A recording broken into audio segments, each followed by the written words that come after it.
T Siddique അദ്ദേഹം ഈ പറയുന്ന പോലെ ക്യാബിനറ്റിൽ നിന്ന് പുറത്തേക്കാണോ എന്നൊരു സംശയം ഉണ്ടായിരുന്നു. ക്യാബിനറ്റിൽ നിന്ന് പുറത്തേക്കല്ല, ക്യാബിനറ്റിലുണ്ട്. ടി സിദ്ദീഖിന്റെ പ്രതികരണം.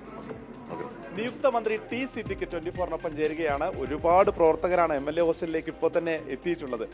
അപ്പോൾ എല്ലാവിധ ആശംസകളും. ആദ്യം തന്നെ എത്രത്തോളം ഒരു പ്രതീക്ഷയുണ്ട്, എന്തൊക്കെയാണ് ഒരു ഉത്തരവാദിത്വമായിട്ട് സ്വയം തോന്നുന്നത്? ഒന്ന്,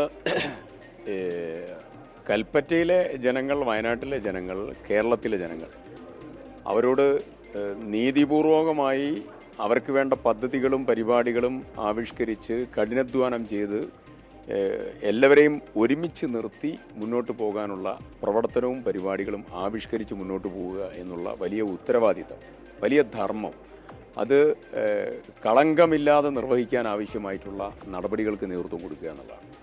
ഒന്ന്, ദുരന്തബാധിതരുടെ വിവിധങ്ങളായ പ്രശ്നങ്ങളുണ്ട്. അതിന് ഒരു പ്രയോറിറ്റി ആ കാര്യത്തിലുണ്ട്. വയനാട്ടിൽ ആൾട്ടർനേറ്റീവ് റോഡിൻ്റെ പ്രശ്നമുണ്ട്, റെയിൽവേ ഇല്ലാത്തതിൻ്റെ പ്രശ്നമുണ്ട്, മെഡിക്കൽ ഫെസിലിറ്റി സംബന്ധിച്ച പ്രശ്നം, 20% ട്രൈബൽ ഇഷ്യൂസ്, അങ്ങനെ തുടങ്ങി വിവിധങ്ങളായ പ്രശ്നങ്ങൾ. വയനാടിന് ജീവൽ പ്രശ്നങ്ങളുണ്ട്.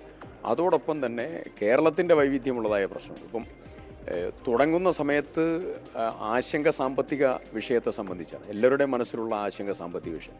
ഇപ്പോൾ കേരള ചരിത്രത്തിൽ ആദ്യമായി നമ്മുടെ ലോക്കൽ ബോഡീസിൻ്റെ അവസാനത്തെ ഗഡു, ലാസ്റ്റ് ടേം നമുക്ക് നൽകാൻ പറ്റിയിട്ടില്ല, ഗവൺമെൻറ് നൽകാൻ പറ്റിയില്ല. അത് ആദ്യമായിട്ടാണ്. അപ്പോൾ അത്രയും ഗുരുതരമായിട്ടുള്ള സ്റ്റേജിലാണ് കേരളത്തിൻ്റെ സ്റ്റേറ്റ് എക്സ്ചക്കർ ഉള്ളത്.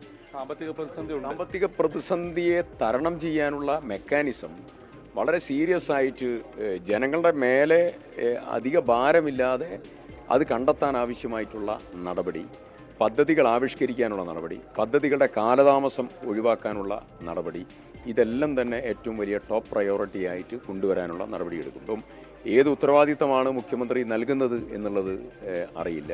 ആ നൽകുന്ന ഉത്തരവാദിത്തത്തോടൊപ്പം പൊതുവായിട്ടുള്ള കാര്യങ്ങളിലെ ഇടപെടലും എല്ലാവരുടെ ഭാഗത്തു നിന്ന് മന്ത്രിസഭ കൂട്ടായിട്ടുള്ള ഒരു ധർമ്മമാണ്. ആ കൂട്ടായ ധർമ്മം നന്നായി നിർവഹിച്ചു പോകും. വയനാട് പുനരധിവാസത്തെ സംബന്ധിച്ച് അതിനൊരു പ്രത്യേക ഒരു പാക്കേജ് അങ്ങനെ എന്തെങ്കിലും ഒന്ന് മനസ്സിൽ ലക്ഷ്യമുണ്ടോ? പാക്കേജ് കുറേ കാര്യങ്ങൾ അവിടെ ചെയ്തു തീർക്കാം. ഒന്ന്, ലിസ്റ്റ് ഇതുവരെ പൂർത്തീകരിച്ചില്ല. അതൊരു വലിയ ബുദ്ധിമുട്ടേറിയ ഒരു സാഹചര്യമാണ്. ഭയങ്കര ഒരിക്കലും അങ്ങനെ സംഭവിക്കാൻ പാടില്ലായിരുന്നു.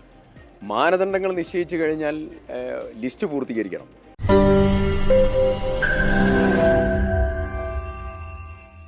ലോകത്തെവിടെയായാലും ഏത് സമയത്തും 24 വാർത്തകളും ഓഗ്മെന്റഡ് റിയാലിറ്റി പാക്കേജുകളും എക്സ്പ്ലെയിനറുകളും വിശദമായി കാണാൻ ഞങ്ങളുടെ യൂട്യൂബ് ചാനൽ നിങ്ങൾക്ക് സബ്സ്ക്രൈബ് ചെയ്യാം.